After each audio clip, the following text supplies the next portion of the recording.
అన్నకు ప్రతి తమ్మునికి ప్రతి చెల్లెకి కూడా పేరు పేరున బీఆర్ఎస్ రాష్ట్ర అధ్యక్షుడిగా నేను హృదయపూర్వకమైన స్వాగతం సుస్వాగతం తెలియజేస్తా ఉన్నాను. జీవన్ రెడ్డి గారి గురించి నేను ఎక్కువ చెప్తే మాది మేమేదో డబ్బా కొట్టుకున్నట్టు అవుతుంది. ఎందుకంటే ఆయన గురించి మీ లోపల తెలియని వాళ్ళు ఎవరు లేరు. ఇక్కడ 40-45 సంవత్సరాల నుంచి మేము స్నేహితులం, చాలా దగ్గర మిత్రులం. వారు చెప్పిన వారి ఉపన్యాసంలో భిన్న రాజకీయ సిద్ధాంతాల వల్ల విడివిడిగా పనిచేసినాం, కానీ మా స్నేహితంలో ఎప్పుడు లోపం లేదు. చాలా చాలా బాధలు, మంచి చెడ్డ సుఖాలన్నీ కలిసి పంచుకునే వాళ్ళం, అభిప్రాయాలు కూడా కలిసి పంచుకునే వాళ్ళం. బాబు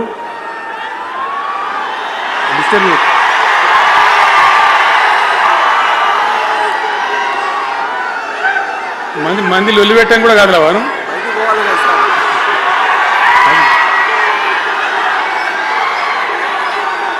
చాలా కలిసి పనిచేసినాం. ఆయనకుండే నిబద్ధత, ధైర్యంగా ప్రజా జీవితంలో పనిచేసిన పద్ధతి ఎంతమందికో చాలామందికి ఆదర్శంగా నిలిచినటువంటి వ్యక్తి. జగిత్యాల్లో ఆయన పుట్టి పెరిగి రాజకీయంగా చాలా పెద్దవాడు అయినాడు మీ అందరి దీవెనతో. కానీ ఒక్క జగిత్యాల్లోనే కాదు, ఆయనకు పాత కరీంనగర్ జిల్లా వ్యాప్తంగా అట్లనే పొరుగున ఉన్నటువంటి అనేక జిల్లాలలో చాలామంది జీవన్ రెడ్డి గారి అభిమానులు ఉన్నారు. చాలా చాలా మంది.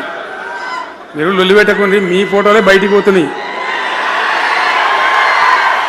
అది లైవ్ టెలికాస్ట్ ఉంది, దానిలో మీ బొమ్మలు టీవీలో కనబడుతున్నాయి మీ ఇంటికాడ. లొల్లి పెట్టకండి. ఇక సెట్ అయిందా?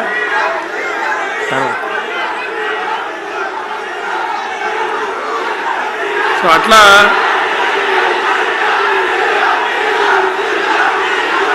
ప్లీజ్ ప్లీజ్ ప్లీజ్ ప్లీజ్ చాలా విషయాలలో ఆయన ఎంతో మందికి ఆదర్శంగా నిలిచినాడు, పనిచేసినాడు. ఈ ప్రాంతం గురించి తన ప్రాణం పెట్టి పనిచేసినాడు. ఆయన మంత్రిగా ఉన్నా, ఇంకో హోదాలో ఉన్నా, ఎమ్మెల్యేగా ఉన్నా, ప్రతిపక్షంలో ఉన్నా తన ఏరియా అభివృద్ధిని ఏనాడు కూడా ఆయన విస్మరించలేదు.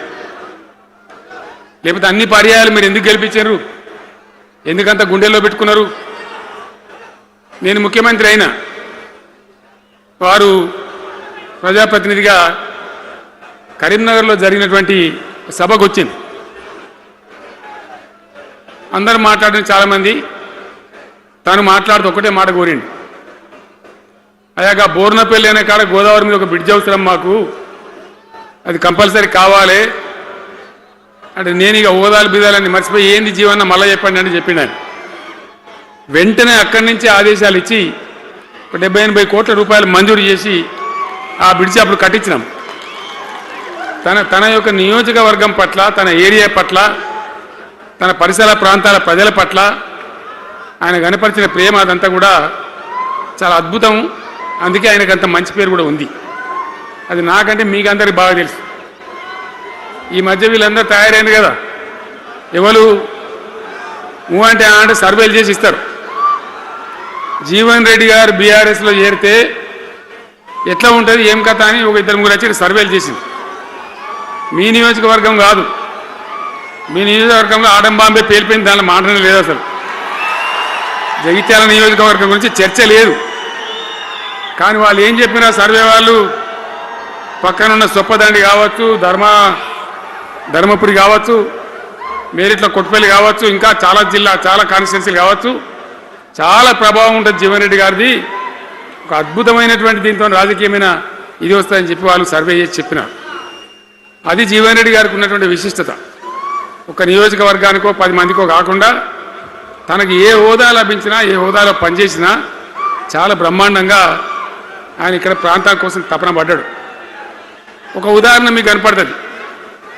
పేరు ప్రతిష్ట లేని వ్యక్తులు గ్రాడ్యుయేట్స్ కాన్స్టిట్యున్సీలో ఎమ్మెల్సీగా నిలబడితే గెలవరు. ఆయన శాసనసభ్యుడిగా ఇక్కడ ఓటమి చెందినా ఇమ్మీడియట్గా మళ్ళీ ఎమ్మెల్సీగా పోటీ చేస్తే ఇక్కడ ఉండబడే విజ్ఞులందరూ కూడా బ్రహ్మాండంగా గెలిపించింది. ఎందుకు వాళ్ళు ఎందుకు అంటున్నా? అట్లా కాదు కదా, ఇక్కడ నేను మొత్తుకుంటున్నా అక్కడ నువ్వు మొత్తుకుంటున్నావు, అర్థమవుతుందా?